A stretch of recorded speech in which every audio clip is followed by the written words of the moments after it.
हमारे पास इस प्रॉब्लम में क्या दिया हुआ है, find the equivalent capacitance of the combination shown in figure between the indicated points. तो हमें यहाँ से इक्विवेलेंट कैपेसिटेंस बताना है, ठीक है। सो देखो अज्यूम कर लेते हैं हम यहाँ पर कि यहाँ से हमारे पास बैटरी सोर्स है। तो मैं यहाँ पर अज्यूम कर लेता हूँ ये मेरे पास बैटरी है। सबसे पहले चेक कर लेते हैं चाहिए मेरे पास व्हीटस्टोन ब्रिज तो नहीं बन रहा है, नहीं व्हीटस्टोन ब्रिज यहाँ पर नहीं बन रहा है। मान लेते हैं कि हम यहाँ से क्या अमाउंट ऑफ चार्ज फ्लो हो रहा है, तो यहाँ पर भी मेरे पास क्या अमाउंट ऑफ चार्ज वापस आने वाला है। इस वाले पॉइंट पे हमें पता है चार्ज की डिवीजन हो जाएगी, ठीक है, पर उससे हम समझते हैं अभी। देखो अगर मैं इस यहाँ का पोटेंशियल मान लेता हूँ कि ये मेरे पास V पोटेंशियल है, तो इन दोनों का पोटेंशियल मेरे पास इतना आ गया, इन दोनों का ही पोटेंशियल मेरे पास V पोटेंशियल है।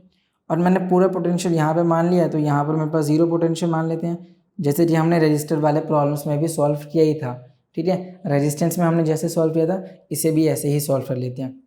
तो यहाँ का पोटेंशियल V है, यहाँ का पोटेंशियल मैं 0 मान लिया है, तो मुझे यहाँ के भी 2 पोटेंशियल मानने होंगे, ठीक है। तो यहाँ पर अगर मुझे 2 पोटेंशियल मानने हैं तो मान लेते हैं कि यहाँ का जो पोटेंशियल है वो है A, और यहाँ का पोटेंशियल क्या है मेरे पास B पोटेंशियल है, ठीक है। तो यहाँ पर मैंने 2 पोटेंशियल यहाँ पर मान लिए हैं, इन दोनों पॉइंट से पोटेंशियल क्या है A पोटेंशियल B पोटेंशियल, ठीक है।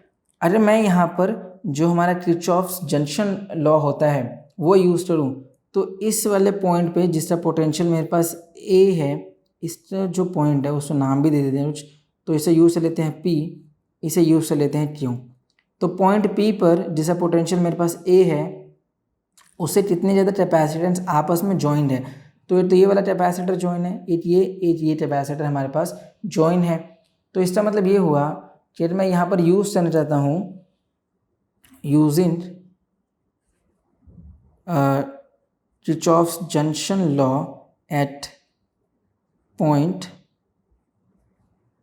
P, ठीक है। तो ये कितना आ जाना चाहिए, ये हो जाएगा मेरे पास। इस वाले कैपेसिटर के लिए देखते हैं, तो ये वाला कैपेसिटर 1 माइक्रोफेराडे है, तो 1, और पोटेंशियल डिफरेंस इतना है मेरे पास A माइनस V। और इस वाले कैपेसिटर की बात करें तो ये हो जाए मेरे पास 3, और ये हो जाए मेरे पास A माइनस 0 मतलब कि A। और इस वाले कैपेसिटर की बात करें तो ये हो जाए 4, और ये हो जाए मेरे पास A माइनस B। इसकी वैल्यू किससे बराबर है, ये वैल्यू मेरे पास 0 हो गया। इसे थोड़ा सा सिंप्लीफाई करते हैं तो ये हो जाएगा A 3A 4A, तो ये मेरे पास 8 टाइम्स ऑफ A आ गया, 3A 4A 4, ठीक है 8A। ये हो जाए मेरे पास माइनस V और माइनस 4V, तो minus 4V plus minus V इसकी वैल्यू 0 के बराबर है, ठीक है। तो ये आ गया मेरे पास फर्स्ट इक्वेशन, क्योंकि मुझे A और B पॉइंट जिसका पोटेंशियल है उस पर मुझे पोटेंशियल की वैल्यू फाइंड आउट करनी है, ठीक है। तो ये आ गया मेरे पास फर्स्ट न्यूमेरिकल। अब अगर मुझे इसके लिए सॉल्व करना है, सो देखो using KJL at Kirchhoff's junction law at point Q, ठीक है, इस वाले पॉइंट पे यूज़ कर लेते हैं। सो देखो क्या रिजल्ट आ रहा है हमारे पास, इस वाले पॉइंट के पास हमारे पास ये कैपेसिटर जॉइन है, एक ये वाला कैपेसिटर जॉइन है, और एक ये वाला कैपेसिटर जॉइन है। तो ये कितना आ जा रहा, ये हो रहा है मेरे पास 1 कैपेसिटर जिसका पोटेंशियल डिफरेंस मेरे पास V माइनस 0 है, तो V यूज़ कर लेते हैं, प्लस फिर हमारे पास है 4, और ये है मेरे पास B माइनस A प्लस 3, और ये है मेरे पास B माइनस V, ठीक है। इसकी वैल्यू किससे बराबर है, ये भी वैल्यू हमारे पास 0 के बराबर है, ठीक है। जैसे हमने यहाँ पर पोटेंशियल डिफरेंस को सॉल्व कर ही दिया। तो इसे भी सिंप्लीफाई करते हैं तो हमारे पास क्या रिजल्ट आ जा रहा है, ये हो जा रहा है B 4B 3B, तो 8 times of B minus 4A, और ये हो जाए मेरे पास माइनस 3A, ठीक है। कितना आ रहा है मेरे पास, ये हो जाए मेरे पास minus 3A, so minus 3V आ गया यहाँ से, इसकी वैल्यू से बराबर है, इसकी वैल्यू मेरे पास 0 के बराबर है। तो ये वाला प्रॉब्लम भी अब हमारे पास दूसरा इक्वेशन बन जाएगा। अगर मैं इन दोनों ही इक्वेशन को थोड़ा सा सिंप्लीफाई करता हूँ, सॉल्व कर देता हूँ, तो मेरे पास क्या रिजल्ट आ जाना चाहिए, ठीक है। तो मान लेते हैं कि यहाँ से जो भी वैल्यू मैं यूज़ करता हूँ, यहाँ से जैसे 8 की वैल्यू इसमें सब्स्टिट्यूट कर देते हैं, ठीक है, जिससे हमारे पास क्या आ जाएगा, या फिर ऐसे कर लेते हैं, ये हो जाए मेरे पास 8b minus 4a is equal to 3v। इस वाली इक्वेशन तो मैंने ऐसे लिख दिया, इस वाली तो मैं ऐसे बना सकता हूँ 8a minus 4b is equal to v, ठीक है। ये हो रहा है मेरे पास इक्वेशन। अगर मैं इस इक्वेशन को a से मल्टीप्लाई कर देता हूँ और इसे मैं b से मल्टीप्लाई कर देता हूँ, तो मेरे पास ये दोनों ही वैल्यू कैंसिल हो जाएंगी, क्योंकि दोनों की सेम वैल्यूज़ हैं, ठीक है। पर मैं यहाँ पर क्या कर सकता हूँ, इससे 8 की वैल्यू सब्स्टिट्यूट कर सकता हूँ। तो मान लेते हैं कि मैं इसमें से वैल्यू सब्स्टिट्यूट कर देता हूँ, तो यहाँ से मैं क्या कह सकता हूँ, जरा ये हो जाए मेरे पास। अगर मैं इसे थोड़ा सा सिंप्लीफाई करता हूँ तो 8 की वैल्यू कितनी आ जाएगी, ये हो जाएगा v plus 4b divided by 8, ठीक है। ये आ जाए मेरे पास वैल्यू, इस वैल्यू को यहाँ पर यूज़ कर लेते हैं, तो ये जितना आ जा रहा, ये हो जाए मेरे पास 8b माइनस 4, ये हो जाए मेरे पास v plus 4b divided by 8 is equal to 3v। ये हो जाए मेरे पास 2, ये हो जाए मेरे पास 16b minus v minus 4b, और यहाँ से 2 इधर चले जा रहा, तो 6v। ये कितना आ गया, ये हो जाए मेरे पास 12b, और ये हो जाए मेरे पास 7 टाइम्स ऑफ v, तो b की वैल्यू आ जाए मेरे पास 7/12v, ठीक है। तो b की वैल्यू हमें पता चल रही। अब इसी की हेल्प से मैं a के लिए सॉल्व कर सकता हूँ, इसे भी सिंप्लीफाई करते हैं। सो देखो अभी हमारे पास जो b की वैल्यू है वो कितना है, वो है 7 प्लस 12v, और a की वैल्यू हमें पता है v प्लस 4b/8 है। तो इसे अब सिंप्लीफाई कर देंगे, तो ये हो जाएगा v प्लस 4, और ये आ रहा है मेरे पास 7/12v डिवाइडेड बाई 8। ये कितना हो जाए, ये हो जाए मेरे पास 3, ये हो जाए मेरे पास 3 भी 10v डिवाइडेड बाई 3 इंटू 8, ये हो जाए मेरे पास a की वैल्यू, ठीक है। तो यहाँ पर मेरे पास a और b दोनों की ही वैल्यू आ रही है। सो देखो अगर मैं ये एज्यूम करता हूँ कि यहाँ पर भी चार्ज क्यों फ्लो हो रहा है, तो मान लेते हैं यहाँ पर चार्ज मेरे पास Q1 है और यहाँ से मेरे पास चार्ज Q2 फ्लो आ रहा है, तो इन दोनों का ही एडिशन मेरे पास इस Q के बराबर है। तो इसका मतलब ये हुआ कि जो Q है वो Q1 प्लस Q2 के बराबर आ रहा है, ठीक है। तो यहाँ पर अगर चार्ज की बात की जाए तो चार्ज होता है हमारे पास C इंटू वी, क्यों होता है हमारे पास CV। यहाँ रहा कैपेसिटेंस 3, यहाँ रहा कैपेसिटेंस 1, यहाँ रहा पोटेंशियल A-0, यहाँ रहा कैपेसिटेंस B-0, ठीक है।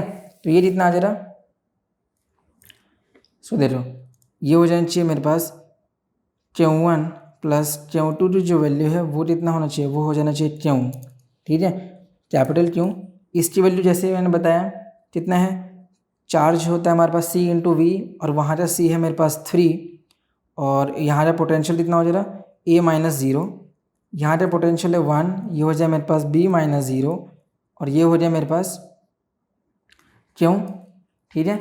तो यहाँ से कितना आ जा रहा है रिजल्ट, ये हो जा रहा 3, A की वैल्यू अभी हमने सॉल्व किया है वो है 10 V/24 प्लस और 1, B की वैल्यू हमारे पास है 7/12, और ये V है हमारे पास, ठीक है। V यहाँ पर मैंने यूज़ कर दिया, इज इक्वल टू Q।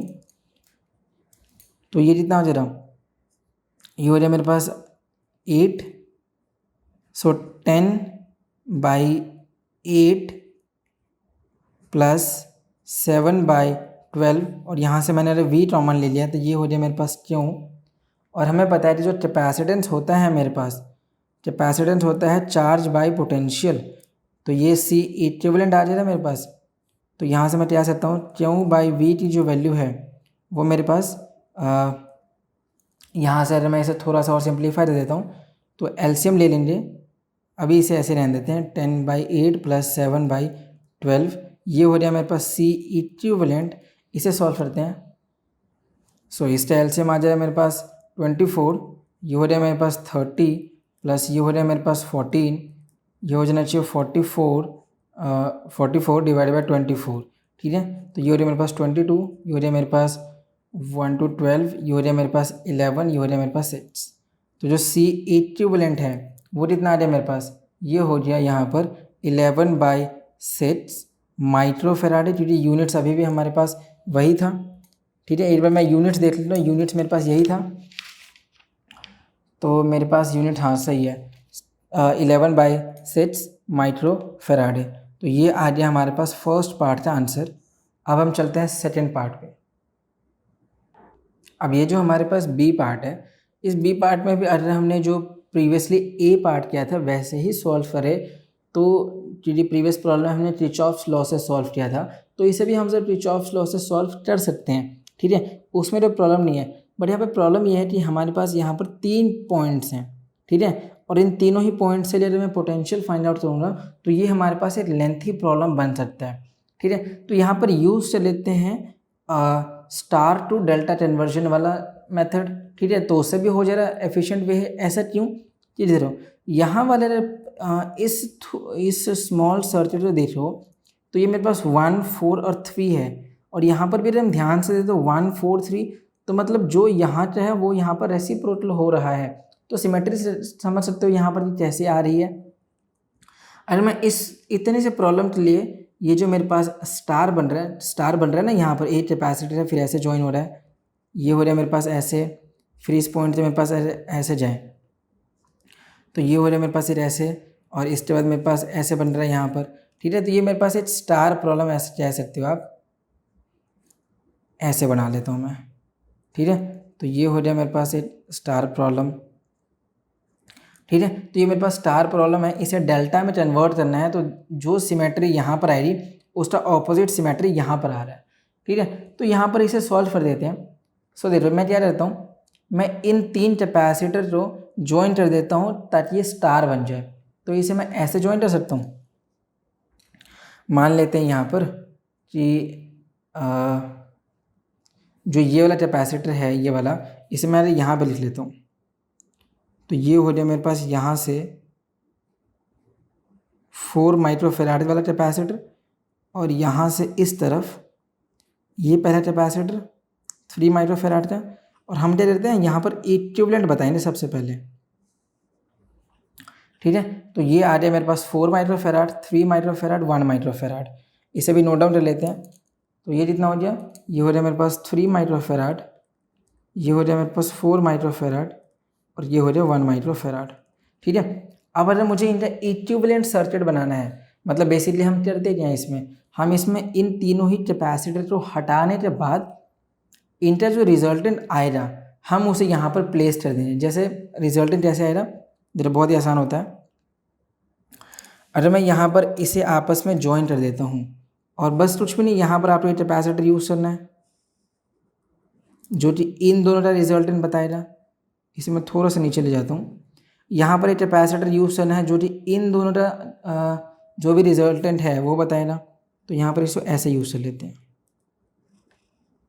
ठीक है, सेम यहाँ पर भी कैपेसिटर से ज्वाइन कर दो जो इन दोनों का नेट रिजल्टेंट बताएगा। तो यहाँ पर मैंने वैल्यूज़ नोट डाउन कर दिया, पर इसे ऐसे लिख लेते हैं।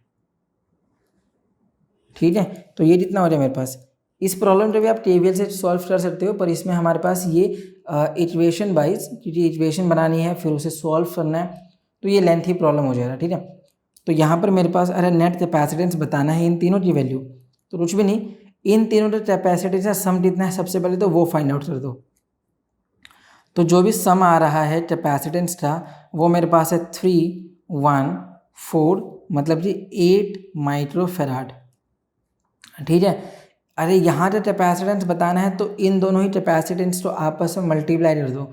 ये जितना हो गया, ये हो रहा है मेरे पास 3, और इसे सम से डिवाइड कर दो, तो ये हो रहा है मेरे पास 3/8 माइक्रोफेराड। ये वाला कैपेसिटेंस हो रहा है यहाँ पे। अरे यहाँ की बात करें तो इन दोनों का मल्टीप्लाई कर दो, कितना आ रहा है मेरे पास 4, और इसे डिवाइड कर दो, तो ये मेरे पास हाफ आ जाना चाहिए माइक्रोफेराड। इस कैपेसिटेंस की बात करें तो ये हो जाएगा मेरे पास 12/8, मतलब कि 3/2 माइक्रोफेराड। ठीक है, अब यहाँ पर इसी प्रॉब्लम में इस सर्किट को रिप्लेस कर देंगे हम इसके रिजल्टेंट से, किस वैल्यू के साथ रिप्लेस करने वाले हैं यहाँ पर, हम यहाँ पर ये 3 वैल्यू यूज़ करने वाले हैं। ठीक है, तो अगर मैं इसे ड्रॉ करता हूँ तो मैं यहाँ से कह सकता हूँ, और तो जो सर्किट यहाँ पर बन रहा है सेम मतलब यहाँ पर भी यही बनने वाला है। तो ये आप समझ सकते हो कैसे। अरे मैं इसे ऐसे रहता है, एक बार ड्रॉ ही कर देंगे इंडिविजुअली। ठीक है, तो ये क्या आ जाएगा मेरे पास। सो यहाँ पर मैंने अभी क्या कर दिया ड्रॉ, मैंने यहाँ पर इससे जो लोअर हाफ था, जो यहाँ से लेकर यहाँ तक पोर्शन था, उससे मैंने ड्रॉ कर दिया। अब मैंने जैसे बताया कि हम इन तीनों ही कैपेसिटर को रिप्लेस कर देंगे किसके साथ, इनके रिजल्टेंट के साथ।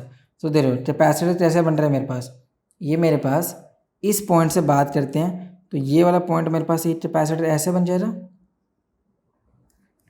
और यहाँ से यहाँ तक कैपेसिटेंस मेरे पास कुछ ऐसे आ सकता है, और ये हो जाए मेरे पास एक तीसरा कैपेसिटर। ठीक है, तो यहाँ पर मुझे इसको ऐसे जॉइन भी करना होगा। तो मान लो कि मैंने इसे थोड़ा सा ये ऐसे बन जाए लेंथ ही में ना, तो ये मेरे पास कुछ ऐसे ही बन सकते हैं, पर मान लेते कि मैंने इसे ऐसे जॉइन कर दिया अभी। ठीक है, समझ रहे इस बात को। तो क्योंकि मैं इसे भी अभी बनाने वाला था, पर समझ जाना। तो ये कितना हो गया, ये मेरे पास हमें पता है, जैसे कि यहाँ पर वैल्यूज़ हैं 3/8 माइक्रोफेराड, ये हो जाए मेरे पास 1 माइक्रोफेराड, सॉरी 1/2, क्योंकि मैं ये वाली वैल्यू ले रहा हूँ, और ये हो जाए मेरे पास 3/2 माइक्रोफेराड। ठीक है, तो ये तीनों ही वैल्यू यहाँ पर आ रही। अब जैसे कि मैंने बताया कि यहाँ पर भी देख लो, तो ये यहाँ पर 1 है तो यहाँ पर 1 है, यहाँ पर 3 है तो यहाँ पर 3 है, ये दोनों तो 4 है ही। तो इसका मतलब ये हुआ कि अगर मैं इनके लिए भी डेल्टा कन्वर्जन बताना चाहता हूँ तो जो वैल्यू यहाँ पर आई है वो भी यहीं पर आने वाला है। ठीक है, तो इसे भी मैं ड्रॉ कर दूँगा। तो यहाँ पर अगर हाफ माइक्रोफेराड है तो यहाँ पर भी हाफ माइक्रोफेराड आएगा, यहाँ पर 3/2 है तो यहाँ पर भी 3/2 आएगा, और यहाँ पर मेरे पास 3/8 है तो यहाँ पर मेरे पास 3/8 आएगा। ठीक है, इसे मैं ड्रॉ करता हूँ अभी।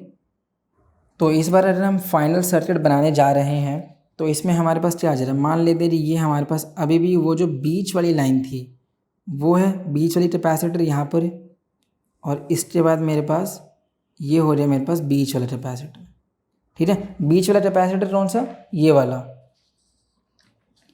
वाला पोर्शन बीच वाला कैपेसिटर। ठीक है, अब इन 6 कैपेसिटर के लिए हम डेल्टा कन्वर्जन यूज़ करेंगे। सो देखो यहाँ पर मैंने इसे पहले क्यों ड्रॉ कर दिया, ताकि मैं यहाँ पर पहले ही जो मेरे पास बाउंड्री होने वाली है उससे मैं बना लेता हूँ। तो ये मेरे पास सेंटर हो जाएगा, तो ये मेरे पास एक बाउंड्री आ जाएगी। ठीक है, तो यहाँ से मैं कह सकता हूँ, तो ये जितना आ जाए यहाँ पर आ जाए मेरे पास फर्स्ट, और ये जितना हो जाए मेरे पास सेकंड, और एक यहाँ पर आ जाए मेरे पास सेकंड बाउंड्री, और ये सेंटर पे था हमारे पास। तो यहाँ से ये क्या बन गया, इस तरफ मेरे पास एक कैपेसिटेंस आ जाएगा, और यहाँ पर मेरे पास एक कैपेसिटेंस आ जाएगा, यहाँ पर मेरे पास एक कैपेसिटेंस आ रहा है, ऐसे ही यहाँ पर मेरे पास एक कैपेसिटेंस आ जाएगा, ऐसे ही यहाँ पर एक कैपेसिटेंस आ रहा है, और ये हो रहा है मेरे पास एक लास्ट कैपेसिटर। ठीक है, इनकी वैल्यूज़ हमें पता ही है, वैल्यूज़ हमने सॉल्व किया था। वैल्यू कितना आया था, ये था 3/8 माइक्रोफेराड। तो जैसे बताया ये वाला भी 3/8 माइक्रोफेराड होने वाला है। ये आया था मेरे पास हाफ माइक्रोफेराड, तो ये वाला भी हाफ माइक्रोफेराड आ गया। ये था मेरे पास 3/2 माइक्रोफेराड, तो ये जितना आ गया 3/2 माइक्रोफेराड। ठीक है, और ये दोनों कैपेसिटर तो हमारे पास 2 माइक्रोफेराड के थे, ये भी 2 माइक्रोफेराड वाले कैपेसिटर थे। ठीक है, तो यहाँ पर अगर अब हम इन वैल्यूज़ को सॉल्व करते हैं, सो देखो मेरे पास क्या रिजल्ट आ रहा है। ये तीनों ही कैपेसिटर आपस में कैसे हैं, पैरेलल में है, क्योंकि इनमें डिफरेंट चार्जेस फ्लो हो रहे हैं। ऐसे ही यहाँ पर भी है। ठीक है, तो ये 3 कैपेसिटर तो हमारे पास पैरेलल में आ रहे हैं, ये 3 कैपेसिटर पैरेलल में है, ये भी 3 कैपेसिटर पैरेलल में है। तो जो कैपेसिटेंस होता है मेरे पास पैरेलल में, उसकी इक्विवेलेंट वैल्यू कितनी होती है, सी इक्विवेलेंट जो होता है मेरे पास वो हो जाता है पैरेलल में C1 + C2 + C3। ठीक है, और अगर हम ध्यान से ऑब्जर्व करें तो जो वैल्यूज़ यहाँ पर आ रही है वो वाली वैल्यूज़ भी यहीं पर आने वाली है। ठीक है। ठीक है, मेरे पास सेम ही वैल्यूज़ हैं यहाँ पर, ठीक है। तो यहाँ से मैं कह सकता हूँ कि जो सी इक्विवेलेंट है वो कितना हो जाएगा, हाफ प्लस 2 प्लस 3/2 माइक्रोफेराड। ये कितना आ जाए, ये हो जाए मेरे पास एलसीएम हो जाए 2, ये हो जाएगा 1 प्लस ये हो जाए मेरे पास 4 प्लस ये हो जाए मेरे पास 3 माइक्रोफेराड। तो जो सी इक्विवेलेंट है वो आ जाए मेरे पास 84 माइक्रोफेराड, ठीक है। तो इन 3 पैरेलल्स के लिए वैल्यू मेरे पास कितनी है, 4 माइक्रोफेराड। ऐसे ही यहाँ पर भी 4 माइक्रोफेराड ही आने वाला है, ठीक है। तो यहाँ से मेरे पास अब रिजल्टेंट बना लेते हैं। तो देखो ये मेरे पास 3/8 माइक्रोफेराड है, ये मेरे पास यहाँ पर एक कैपेसिटेंस है, फिर यहाँ वाला एक कैपेसिटेंस है,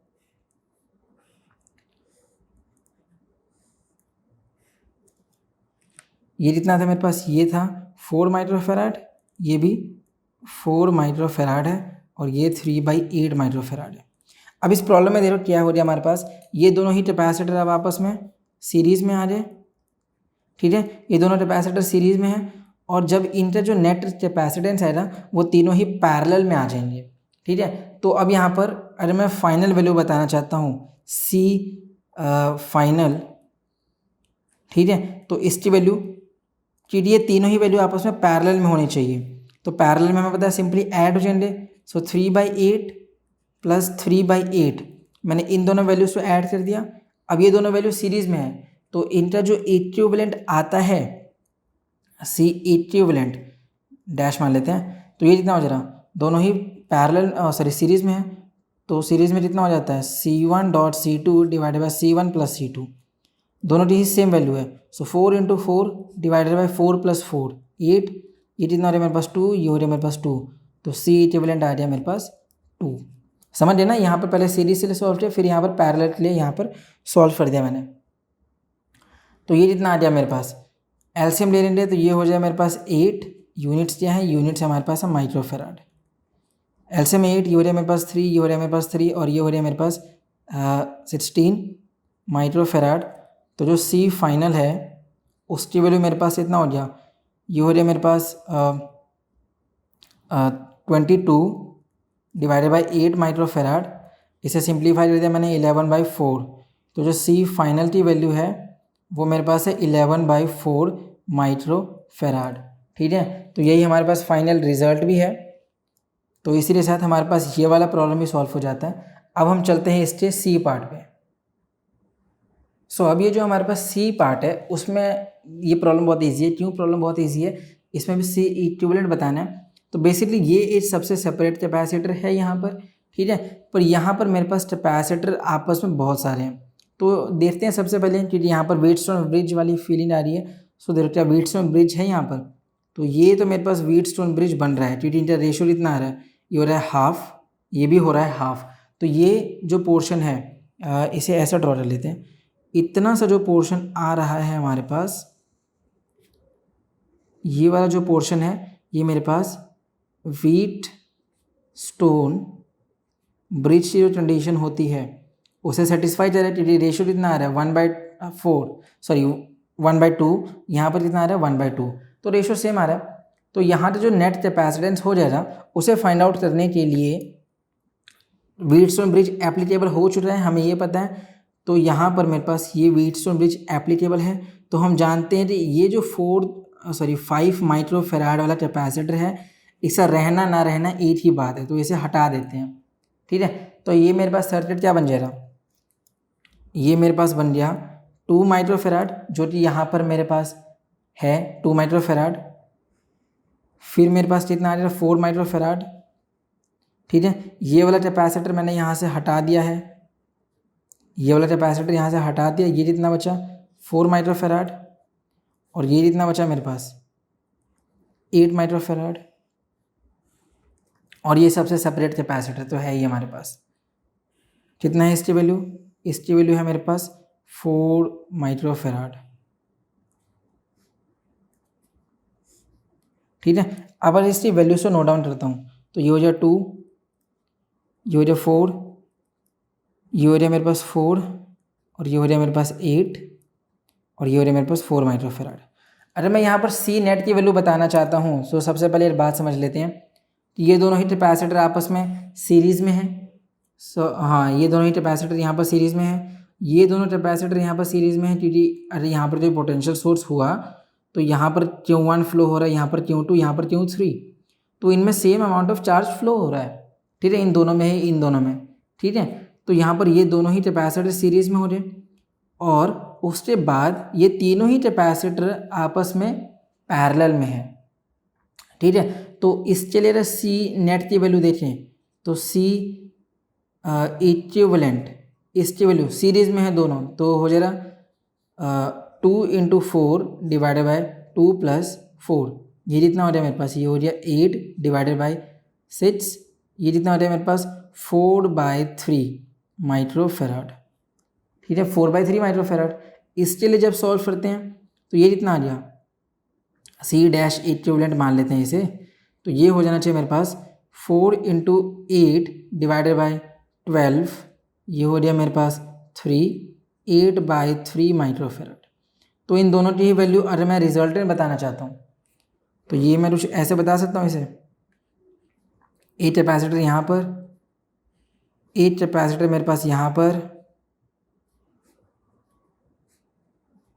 ये है सी इक्विवेलेंट, ये है मेरे पास सी डैश इक्विवेलेंट, और ये सबसे सेपरेट कैपेसिटर 4 माइक्रोफेराड। अब ये तीनों ही कैसे हैं आपस में पैरेलल में, क्योंकि इनमें different amount of charge flow हो रहा है, यहाँ पर Q1, यहाँ पर Q2, यहाँ पर Q3, तो सी फाइनल की जो वैल्यू है वो हो जाना चाहिए, पैरेलल में है तो तीनों को सिंपली ऐड कर देना है 4 माइक्रोफेराड। सो सी फाइनल ये जितना आ रहा है मेरे पास, इसकी वैल्यू है 4/3, इसकी वैल्यू है मेरे पास 8/3, इसकी वैल्यू है 4, यूनिट्स ये है माइक्रोफेराड। ठीक है, एलसीएम लेते इसे सॉल्व कर देंगे तो ये हो जाना चाहिए मेरे पास 3, 4 + 8 + 12, ये आ जाए मेरे पास 24/3 माइक्रोफेराड। तो जो सी फाइनल है उसकी वैल्यू आ जाए मेरे पास 8 माइक्रोफेराड। ठीक है, तो ये मेरे पास सी प्रॉब्लम भी सॉल्व हो गया है। अब चलते हैं इससे लास्ट प्रॉब्लम पे। अब ये जो हमारे पास डी पार्ट है ये भी बहुत इजी है, इसमें भी हमारे पास व्हीटस्टोन ब्रिज एप्लीकेबल हो गया है। देखो ये हो रहा है मेरे पास रेशो कितना है, ये हो रहा है मेरे पास 2, यहाँ से रेशो मेरे पास 2, तो ये वाला पोर्शन मेरे पास व्हीटस्टोन ब्रिज से एप्लीकेबल है, व्हीटस्टोन ब्रिज से एप्लीकेबल हो गया। यहाँ पर भी देखिए तो यहाँ का रेशो कितना है 1/2, यहाँ का रेशो कितना है मेरे पास 1/2। ठीक है, ये तो हमने प्रीवियस प्रॉब्लम में ही सॉल्व किया था। ठीक है, तो ये वाली प्रीवियस प्रॉब्लम की ही वैल्यू उठा दी है, बस यहाँ पर 5 के बदले 6 यूज़ हो रहा है। तो इतना पोर्शन भी हमारे पास व्हीटस्टोन ब्रिज एप्लीकेबल है, ये दोनों एप्लीकेबल है, तो हम जानते हैं कि ये दोनों ही कैपेसिटेंस यहाँ से हट जाएंगे। ठीक है, तो ये मेरे पास कुछ ऐसे बन सकता है। अब यहाँ पर तो ये हो जाना चाहिए मेरे पास 2, ये हो जाए मेरे पास 4, और फिर ये हो जाना चाहिए मेरे पास, यहाँ पर एक कैपेसिटर है, यहाँ वाला एक कैपेसिटर है मेरे पास। ठीक है, और फिर यहाँ से मेरे पास एक यहाँ पर एक कैपेसिटर है, ये आ जाए मेरे पास यहाँ पर एक कैपेसिटर आ गया। ठीक है, और यहाँ पर भी हमारे पास एक कैपेसिटर है।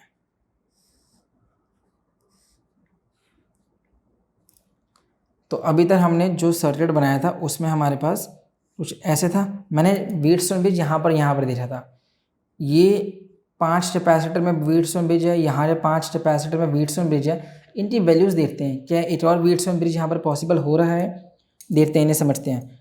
सो यहाँ की वैल्यू मेरे पास इतना था 2 माइक्रोफेराड, यहाँ की वैल्यू 4 माइक्रोफेराड, यहाँ वाला 6 हटा दिया हमने, ये हो जाए 4 माइक्रोफेराड, ये हो जाए मेरे पास 8 माइक्रोफेराड, और ये कितना है 6 माइक्रोफेराड, ये कितना है मेरे पास 4 माइक्रोफेराड, ये मेरे पास 8, यहाँ वाला कैपेसिटर हटा दिया, व्हीटस्टोन ब्रिज एप्लीकेबल था, और ये हो जाए मेरे पास 4 माइक्रोफेराड। ठीक है, यहाँ पर देखें तो यहाँ पर भी व्हीटस्टोन ब्रिज एप्लीकेबल है, रेशो कितना आ रहा है 1 रेशो आ रहा है। तो ये जो पोर्शन है हमारे पास ये भी व्हीट स्टोन ब्रिज एप्लीकेबल हो रहा है इधर, ठीक है।